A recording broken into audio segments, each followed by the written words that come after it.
संमेलन दुसऱ्या दिवसाचं दुसरं सत्र।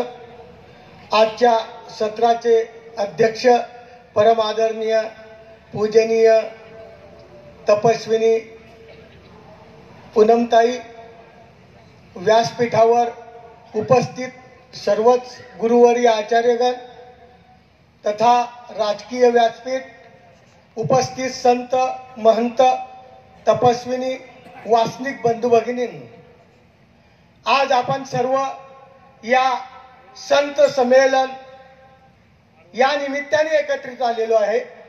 हा विशाल समुदाय या ठिकाणी उपस्थित आहे।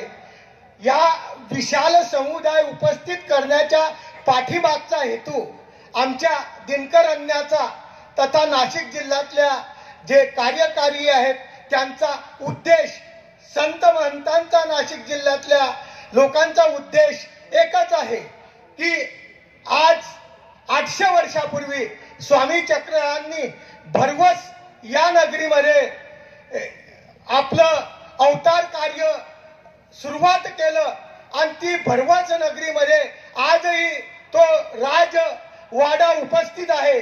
परंतु आमचं दुर्दैव असं आहे की आमच्या दुर्दैवाने त्या राजवाड्यामध्ये आम्हाला जाता येत नाही। अनेक प्रकारचे अडथळे येतात, अनेक प्रकारच्या संकट येतात, अनेक लोक आम्हाला त्रास देतात। म्हणून मी सर्वांना आवाहन करतो, सर्वांना अशा प्रकारचं एक समुदाय आपण एकत्रित आलेलो आहे। आपण सर्वांनी एकत्रित होऊन अशा प्रकारे एकजुटीनं काम करायचं आहे आणि या सरकारकडे आपली मागणी करायची आहे की आपण जे असलेला आपला साधनदाता स्वामी चक्रांचा जो राजवाडा आहे, जे भरवसला स्वामी चक्रांचं आजही पुनीत झालेलं जे राजवाडा प्रस्थापित आहे, हा प्रस्थापित आम्हाला आमच्या ताब्यात मिळावा। सर्वांना त्याचं वंदन झालंच पाहिजे।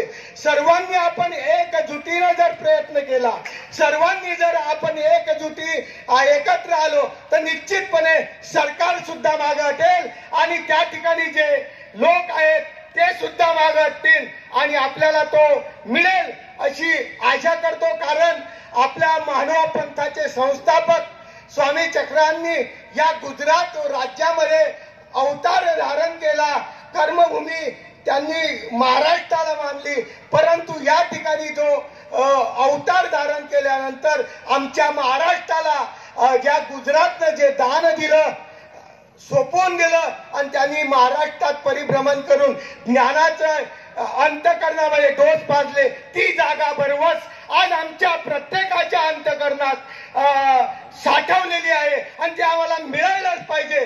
ते मिळण्यासाठी आम्ही सर्व एकत्रित आलेलो आहे आणि आम्ही सर्वांनी एकत्र येऊन त्या सरकारला किंवा त्या ठिकाणी असलेले जे आपल्याला त्रास देतात त्या सर्वांना बाजूला हटवून सर्व आपलं मानव पंथ खूप मोठा आहे, मानव पंथातला समुदाय खूप मोठा आहे।